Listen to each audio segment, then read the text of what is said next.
एक बहुत ही अच्छी और बहुत ही इंपॉर्टेंट स्कॉलरशिप है for BTech students, for MBBS students जो कि फर्स्ट ईयर में है, ठीक है। और ये स्कॉलरशिप की अमाउंट काफ़ी अच्छी है, 48,000 है। मुझे पता है इस स्कॉलरशिप के जो वीडियो डालना था मुझे वो काफ़ी लेट हो चुका है, बट जिसको स्कॉलरशिप चाहिए होगा ना भाई, वो अपना हाथ पैर मारेगा, कितना भी दौड़ भाग करना पड़े, किधर भी बैंक जाना पड़े स्कॉलरशिप के लिए लेने के लिए, वो अपना प्रिंसिपल ऑफिस से चक्कर काटेगा।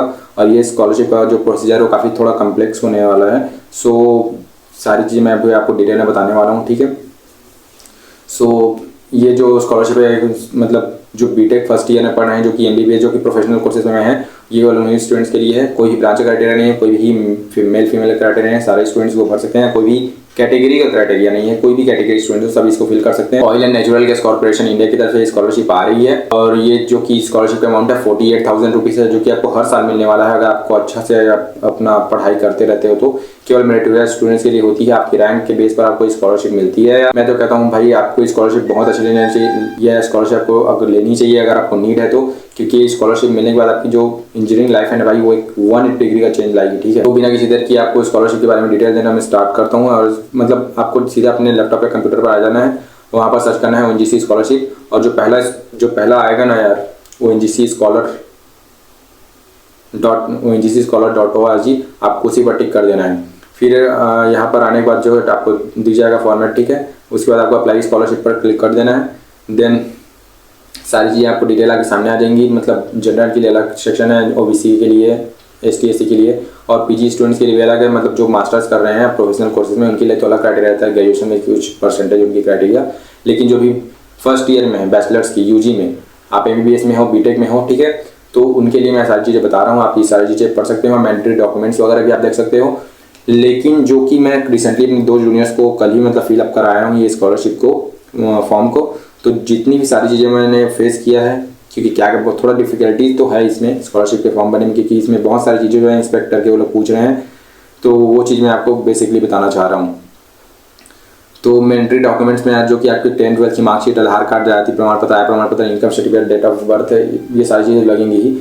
बट मेजर जो लग रहा है आपको, जो बैंक जाकर जो ECS फॉर्म जो होता है, जो कि बैंक मैनेजर सिग्नेचर करके देता है कि आप उसके बैंक के कस्टमर हो। अगर आप अपने होम टाउन में नहीं हो तो आपके जो बैंक अकाउंट में आप, हाँ, और मेजर अकाउंट होना चाहिए आपका जो अंडर 18 ईयर्स वाला, और जो माइनर में आता है, ठीक है। मतलब आप जो स्कूल में खुला होता है जो अकाउंट, वो वाला अकाउंट नहीं चलने वाला। जो कि आप मेजर अकाउंट है, जो कि 18 साल होने के बाद आपने जिस बैंक में ओपन कराया होगा उसी बैंक का जो है डिटेल्स चलेंगे। एंड उस बैंक में जाकर आपको ECS सिग्नेचर कराना पड़ेगा, इलेक्ट्रॉनिक क्लियरिंग सर्विस, जो कि ये अप्रूव करता है कि आप उस बैंक के कस्टमर हो, जो कि बैंक मैनेजर करके देता है सिग्नेचर, ये सब चीज़ें। तो जल्दी चले जाओ, क्योंकि आज 5th सैटरडे है, अब आज बैंक भी खुला है, आपकी किस्मत अच्छी है, आपका सिग्नेचर हो जाएगा, आपका काम हो जाएगा। और दूसरी मेन बात यह है कि आपको अपने प्रिंसिपल ऑफिस में जाकर, आपके डीन के ऑफिस में जाकर, जिस भी आप कॉलेज में हो, उससे आपको प्रिंसिपल ऑफिस में जाकर आपको डिक्लेरेशन फॉर्म साइन कराना पड़ेगा, जो कि प्रूव करता है कि आप फर्स्ट ईयर के स्टूडेंट हो उनके इंस्टीट्यूट में। एंड वो सारी चीज़ें करके आपको, मतलब यही चीज़ें डिफिकल्टीज थी, अब बाकी चीज़ें आपको आसान लगेंगी। और इसका जो सैंपल है जो कि किसी दूसरे स्टूडेंट का है, वो भी आप डाउनलोड करके देख सकते हो कि क्या क्या चीज़ें आपको लगेगी। अब आते हैं मेरे कॉलेज के स्टूडेंट्स के लिए, जो कि GEC Raipur government engineering college Raipur में पढ़ रहे हैं। तो यार देखो, प्रिंसिपल वाला काम तो आपको कराना पड़ेगा। दूसरा ये चीज़ कि जो 2 स्टूडेंट्स को मैंने फिलअप कराया है, ठीक है, वो उनका जो बैंक का जो ब्रांच मतलब SBI में था, तो सेज बाहर में था ही, तो उन्होंने तुरंत जाके ECS फॉर्म सिग्नेचर करा लिया और उन्होंने सबमिट कर दिया। और दूसरा ये दिक्कत आ रहा है कि क्वालिफिकेशन वाला जो सेक्शन आप जाओगे, आप इसमें जाओगे, बेसिक इन्फॉर्मेशन फिलअप करोगे एंड एड्रेस फिलअप करोगे, क्वालिफिकेशन में जाओगे, ठीक है। हाँ, तो बेसिक इन्फॉर्मेशन आपको थोड़ा डिटेल्स वगैरह मांगेंगे, आप सारी चीज़ें फिलअप कर देना। देन एड्रेस में आप फिलअप कर देना। लेकिन क्वालिफिकेशन में जब जाओगे तो इंस्टीट्यूट में गवर्नमेंट इंजीनियरिंग कॉलेज रायपुर का आपको थोड़ा दिखेगा नहीं, क्योंकि रायपुर जो है थोड़ा बिलासपुर के बाद में खुला है, ठीक है। तो आप इसको सर्च करना। और गवर्नमेंट इंजीनियरिंग कॉलेज जो ये गवर्नमेंट धर्मपुरी मेडिकल कॉलेज के नीचे में जो गवर्नमेंट इंजीनियरिंग कॉलेज लिखा है ना, उसी को सिलेक्ट करना आप, और ये बिलासपुर आएगा। भले उसके आपको डरना नहीं है, ठीक है, क्योंकि आपकी सारी जो डॉक्यूमेंट्स वगैरह हैं वो रायपुर के ही हैं, और यहाँ पर बिलासपुर सिटी आ रहा है, तो इससे आपको घबराना नहीं है। एड्रेस लाइन में कॉलेज का एड्रेस डाल देना है, इसमें सेम टू सेम इसमें पिन डाल देना है, एंड स्टेट गवर्नमेंट टिक कर देना है। डेट ऑफ एडमिशन, आपका कोर्स सेमेस्टर वाइज जो होता है, या कोर्स का ड्यूरेशन, आपका स्ट्रीम, आपके 10-12 की मार्कशीट, ये सारी चीज़ें सबमिट कर देना। फाइनेंशियल असिस्टेंट में आपको क्या आता है यार, ठीक है, ये सारी चीज़ें कर देना। फाइनेंशियल असिस्टेंट में आपको मतलब आपके जो फाइनेंशियल जितने भी डॉक्यूमेंट्स लाइक आपकी इनकम सर्टिफिकेट वगैरह सारी चीज़ें आपको सबमिट करनी पड़ेगी। जनरल वाले अपना जो है क्राइटेरिया देख लेना। ओबीसी वालों का जो क्राइटेरिया है वो 2 लाख पर एनम होना चाहिए, 2 लाख पर एनम से बिलो, तो 2 लाख से बिलो होना चाहिए आपकी फैमिली इनकम की, जो कि ऑन पेपर में है, ठीक है। वो सारी चीज़ें सारे स्टूडेंट्स में एलिजिबल हैं। और बैंक डिटेल्स, ECS का सिग्नेचर, जो सारी चीज़ें हैं सारे डॉक्यूमेंट्स फिलअप कर देना यार। और कोई भी दिक्कत हो तो आप मुझे कमेंट करो। और जिसको भी ये स्कॉलरशिप की नीड होगी ना भाई, वो दौड़ेगा भागेगा, ये सारी चीज़ें करेगा, क्योंकि भले ही लास्ट डेट हो, अगर उसको चाहिए स्कॉलरशिप तो ये सारी चीज़ें करेगा।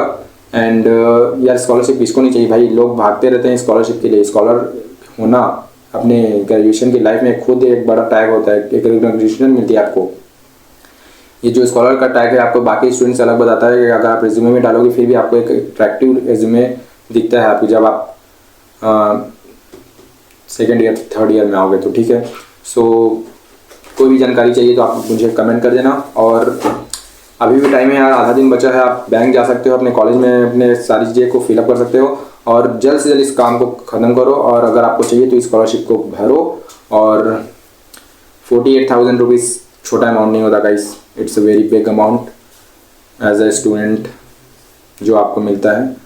सो अगर आपको कोई भी दूसरी मतलब परेशानी है तो आप मुझे कमेंट कर सकते हो। मिलते हैं कोई मैं ट्राई करूँगी यार कि कोई ऐसी जो भी वीडियोस है आपको जल्द से जल्द में देखने को मिले, क्योंकि मुझे लेट से पता चलता है तो मैं लेट से वीडियो डालता हूँ, ठीक है। एंड जो अगर आप गवर्नमेंट इंजीनियरिंग कॉलेज के स्टूडेंट हो तो आप मुझे डायरेक्ट मैसेज कर सकते हो, ठीक है। डायरेक्ट कॉल भी कर सकते हो। अगर मैं फ्री होगा तो आपको हेल्प करने की ज़रूर कोशिश करूँगा। एंड आगे भी और भी बहुत अच्छी अच्छी चीज़ आने वाली है इस चैनल में। सो तब तक के लिए बने रहो guys, and thank you so much. जाके फिल करो स्कॉलरशिप को, और आप जितना भी भाग दौड़ कर रहे हो, अगर आपको स्कॉलरशिप मिल जाएगी तो ये सारी चीज़ें वर्थ इट रहेगी guys. Thank you so much.